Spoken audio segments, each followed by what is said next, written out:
دروازہ بجتا ہے اور سامنے کھڑا ایک اجنبی مجھے بڑی امید بھری نظروں سے دیکھتا ہے۔ اب میں انتظار کر رہا ہوں کہ آنے والا کلام میں پہل کرے، لیکن وہ تو جیسے کسی گہری سوچ میں ڈوبا ہوا ہے اور آنکھوں میں امید کی شمع روشن ہے، نگاہیں مجھ پہ ٹکی ہوئی ہیں۔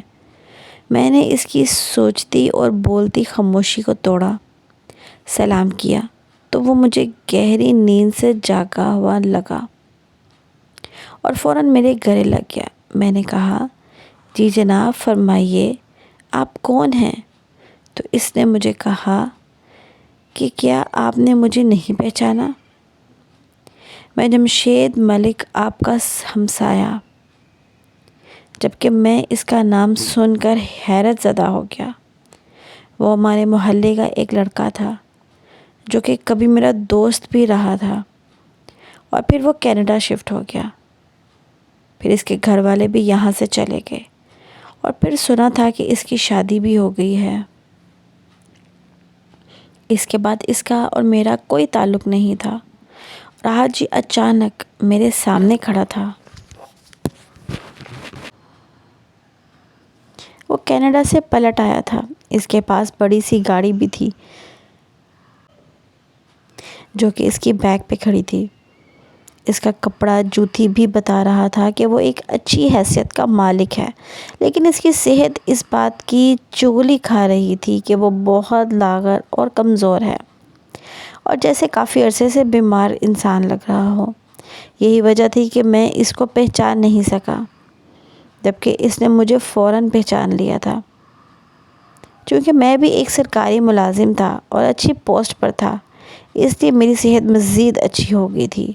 اس نے مجھے تو پہچان لیا، لیکن میں اس کو بالکل نہیں پہچان سکا۔ جب اس نے تعارف کروایا تو مجھے حیرت کا پہاڑ ٹوٹ پڑا تھا۔ رات کے 11 بجے تھے جب جمشید ملک نے میرا دروازہ بجایا۔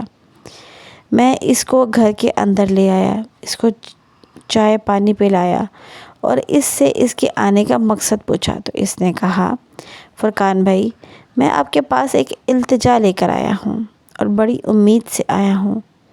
برائے مہربانی آپ مجھے مایوس مت لوٹیے گا۔ میں آپ کو اپنی کہانی سناتا ہوں، شاید آپ میری کچھ مدد کر سکیں۔ میں کینیڈا چلا گیا تھا۔ وہاں جا کر ایک کمرے میں کئی لوگوں کے ساتھ مجھے رہنا پڑا، تو وہاں کی بود و باش کی وجہ سے مجھے کچھ بری عادتیں لاحق ہو گئی، جس میں سگریٹ پینا، شراب پینا ایک عام سی بات تھی۔ کینیڈا سے واپسی پر میری شادی ہو گئی۔ سجل ایک پیاری لڑکی تھی، لیکن اس کو میری ان عادتوں سے سخت نفرت تھی۔ وہ مجھے ان باتوں سے روکتی تھی، لیکن میرا ان چیزوں کے بغیر اب گزارا نہیں تھا۔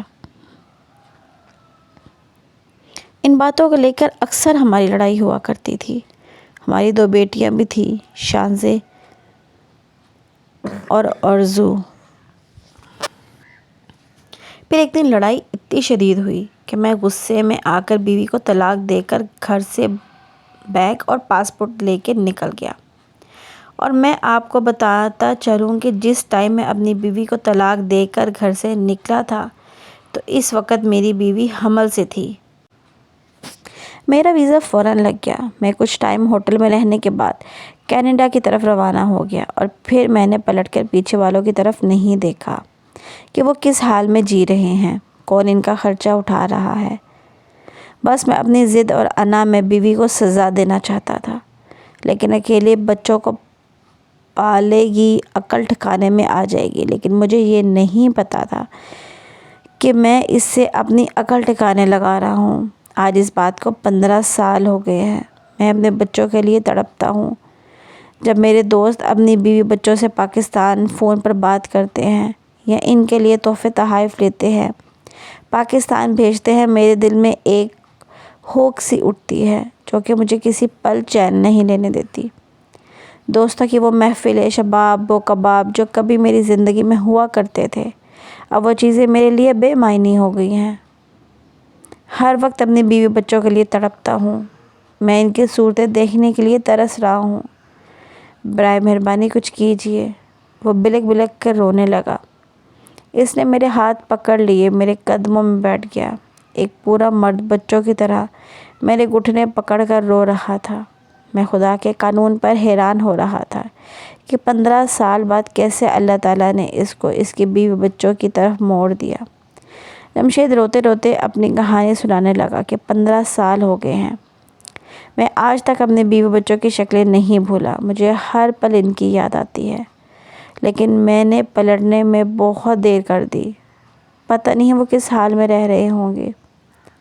اس بات نے مجھے دل کا مریض بنا دیا ہے۔ میرا 2 مرتبہ بائی پاس ہو چکا ہے۔ اب زندگی کا کوئی بھروسہ نہیں کہ اگلا جھٹکا کب لگے اور میں دنیا سے چل بسوں۔